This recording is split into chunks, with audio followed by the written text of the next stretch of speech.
बेसी बोला तो जे आकर पकड़ कपार कान फोड़ा बाओगे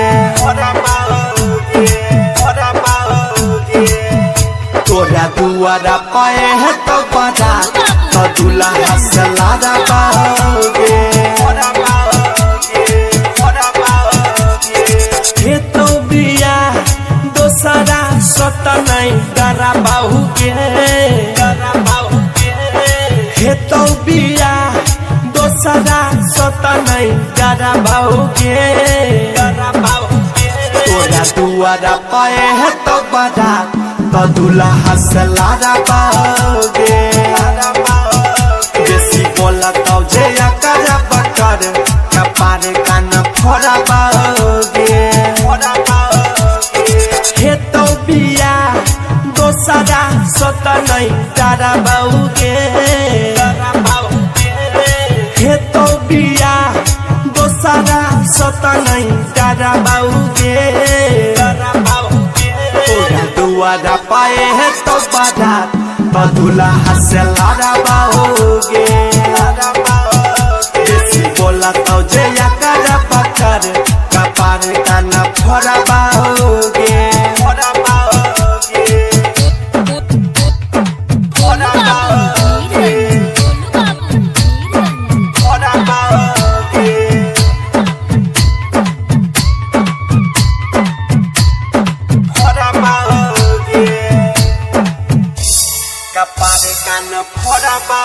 गलिया जवाना का सूरी गे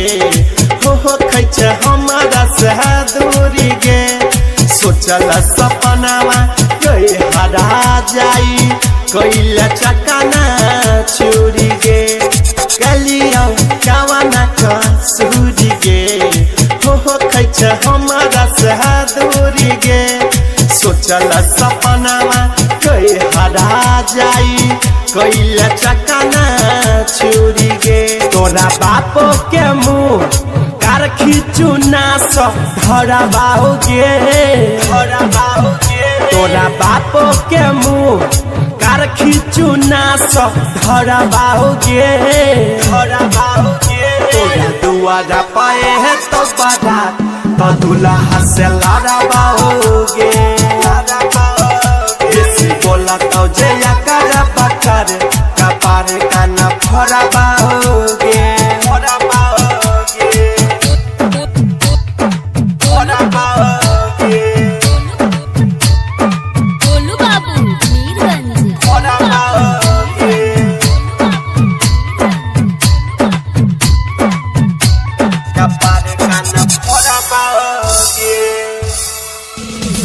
बिहारी अभिनंदन से सुन के जान किया बनावे छी दूरी गए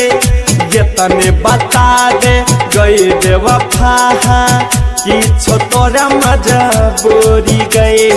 राइटर आदे सारा गम से सुन के जान किया बनावे छी दूरी गए ये तने बता दे गई बेवफा कि तोरा मजबूरी गए सातो जन्म साथ नहीं हम तोरा छोड़ा बाओगे सातो जन्म साथ नहीं हम तोहर छोड़ा बाओगे तोरा दुआरा पाए है तो बड़ा तो दूल्हा से लाड़ा बाओगे बेसी बोला तो जे आकर पकड़ कपार कान फोड़ा बाओगे